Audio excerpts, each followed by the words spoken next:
Now, I think we can move to the last presentation of the session, which is my presentation. I will share the screen.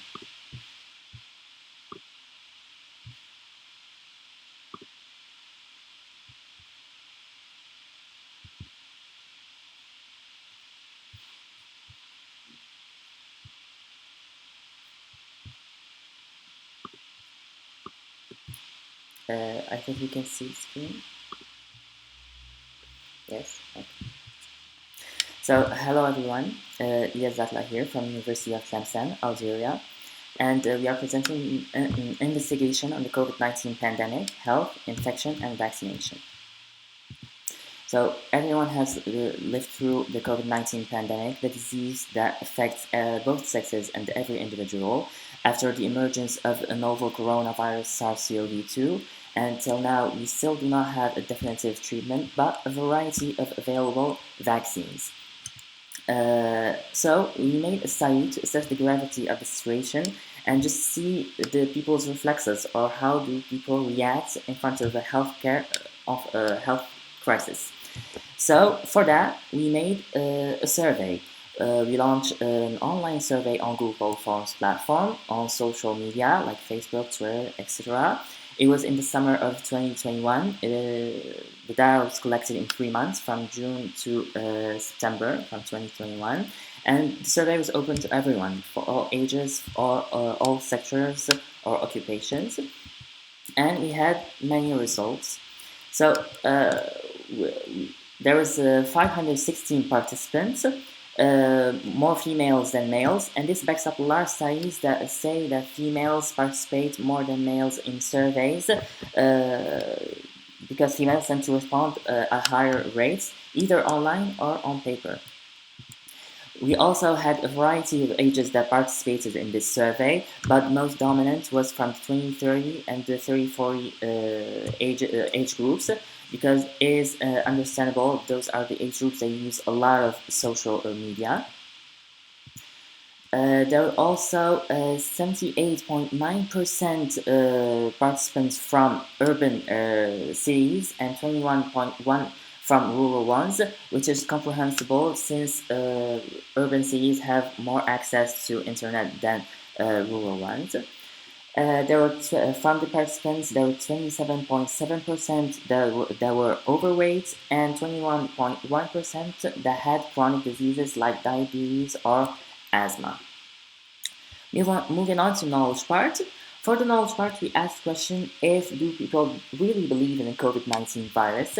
And hopefully 93.6% of them said yes, they do believe in the virus.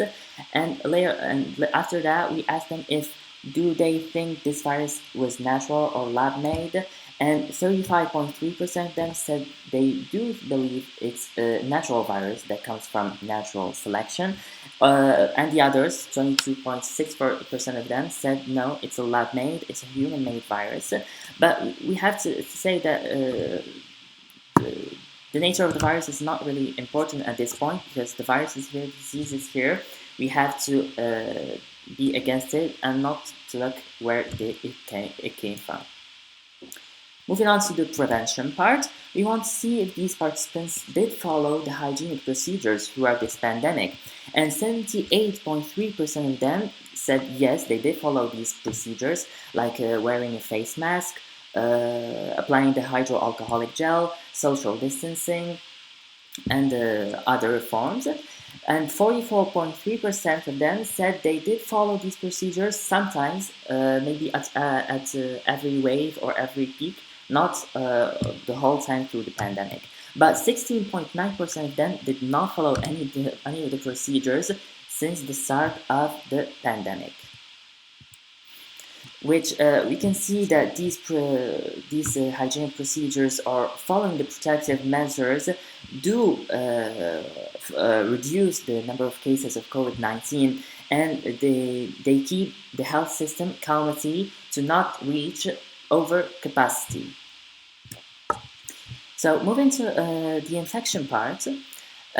So for our survey, there was almost 40% of people who were infected or did confirm the infection with a PCR test or an antigenic test.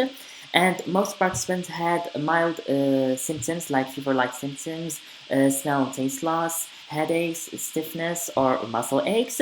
More others had more severe symptoms like respiratory distress or nephro or hepato failure yes.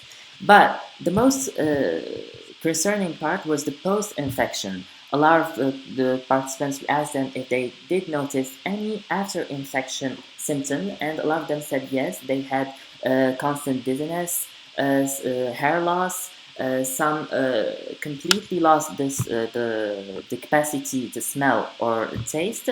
Others did get diabetes after the COVID-19 infection from a severe form, and this is most concerning part of COVID-19 infection. A lot of people say it's just a passing fever, but the post-infection part is really we still do not know exactly what it causes, and it's important to be vigilant against the infection.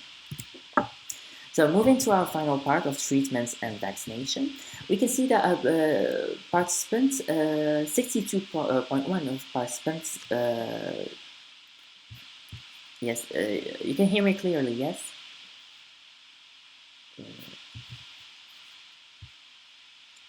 Okay, yes, thank you. 62.1% of our participants use, yes, I will see the problem, I don't know, maybe in microphone. Now you can hear me, yes? Okay. So we said 62.1% of these participants did use drugs or medicinal drugs like antibiotics, mostly azithromycin, vitamins, vitamin D, vitamin C, others like, of course, chloroquine and zinc. Yes, those were the drugs that were most used in this pandemic by these participants. Others Others preferred 68.9% of them used natural medicine like natural herbs or infusions. But we have to say that both of these drugs or natural medicine do not act against the virus, but they do, how to say, to calm the fatality of the symptoms, to have more of a not to not get a severe infection. Yes, but these drugs do not act completely against the virus, but just to slow down or reverse the act of the symptoms. Hopefully for the COVID-19 pandemic, there was a lot of vaccines with the contribution of scientists. There was many vaccines that were safe, effective, and accessible for everyone. And for our participants, 40.7% of them were vaccinated and did accept these COVID-19 vaccines.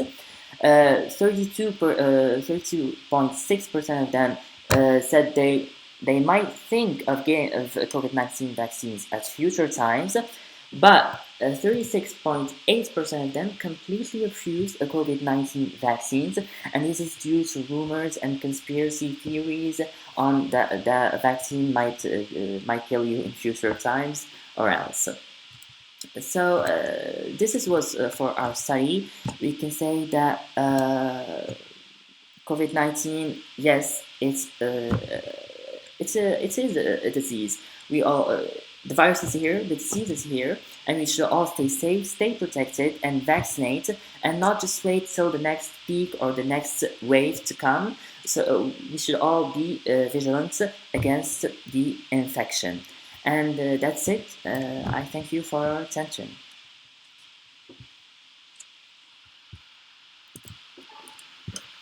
I thank you.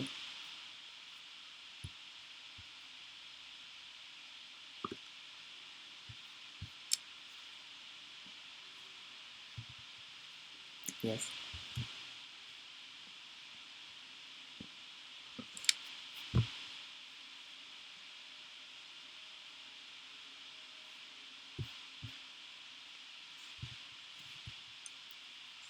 Thank you, Professor.